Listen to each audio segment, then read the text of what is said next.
y double dashed plus y dashed minus 12y equals 0. Y dash 0 equals minus 1. And y1 equals 1 are the initial conditions. So here we'll write down the associated auxiliary equation. Lambda squared plus lambda minus 12 equals 0. So then we can factorize this. 12, 4 and 3 have a difference of 1. Plus 4 minus 3 will give a difference of 1. Plus 1 onto it. So lambda squared, a plus 4 minus 3 lambda gives plus lambda, and then minus times a plus is a minus. 3 4s are 12, so that's fine. So that implies then, we'll just write down the actual answers here. Lambda equals 3 will be one value, and the other value will be lambda equals minus 4. So this is case 1 then, real distinct, isn't it? Case 1 gives, so we've got real distinct roots.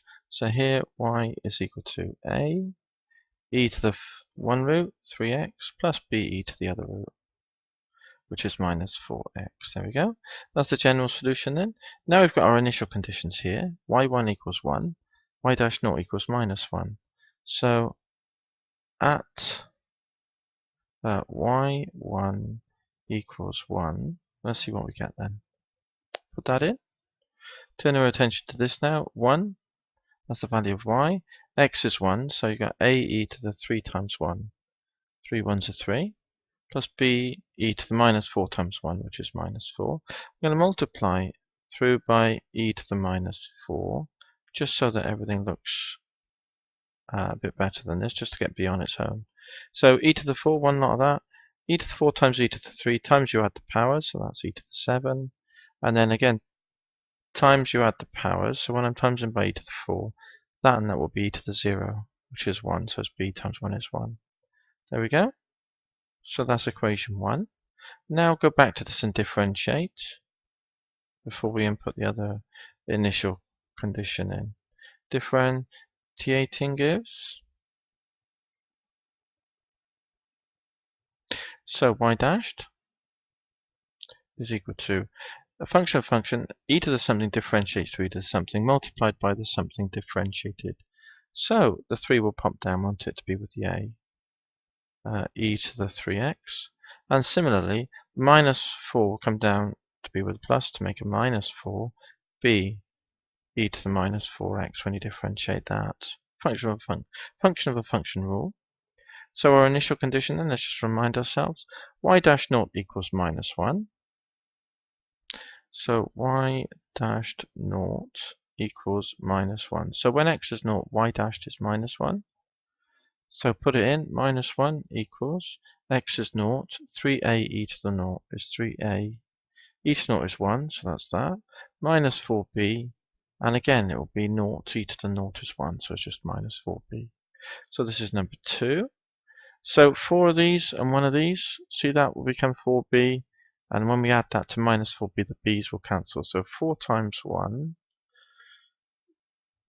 4 times equation 1, plus equation 2 gives, so 4 of these plus 1 of these. Okay, so 4e to the 4 plus this, which is minus 1, is equal to 4 of these, 4a e to the 7. So 4e to the 7 times a plus 1 of these, wasn't it? Plus 3a. So that will enable us to work out a. So let's do that. So here, here, what have we got then? We've got reading from right to left. Pull out the a outside a bracket and we get 4e to the 7 plus 3 is equal to 4e to the 4 minus 1. So that tells us then, move the product here, this number, down from times to divide on the other side. 4e to the 4 minus 1 over 4e to the 7 plus 3. So let's just work that out on a calculator then. 4 times e to the power 4, get down to ground level, minus 1. I'm going to put a bracket on that and I'm going to toggle back because that's the top number. And put another bracket there. So that's my top number. And then divide that whole number by bracket 4 times e to the 7, shift e to the power 7, plus 3.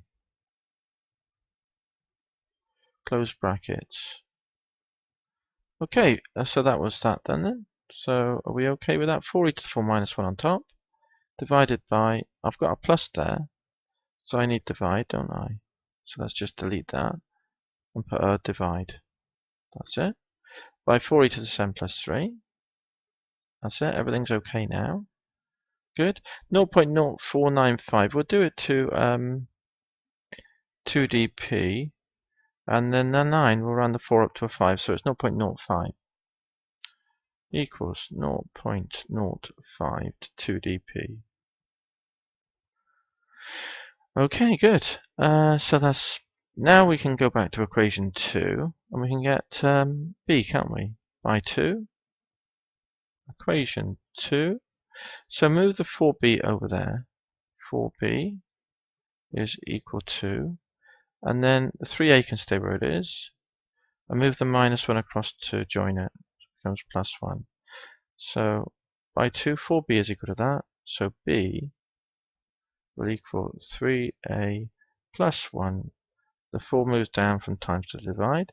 3a times 3 lots of 0.05 is 0.15 plus 1 over 4, which equals 1.15 over 4.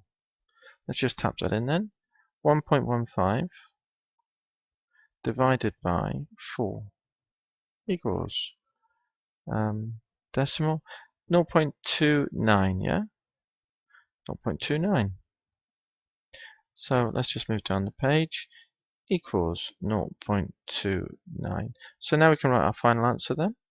So if we remember, y was equal to a, which is 0.05, e to one of the roots, which I think was 3x, I'll check it in a moment, plus b, which is 0.29,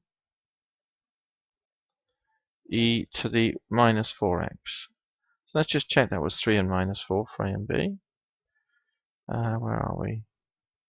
Yeah, 3 and minus 4 x's. So that's good. So that's why we put them in there. A, e to the 3x, plus b, e to the minus 4x.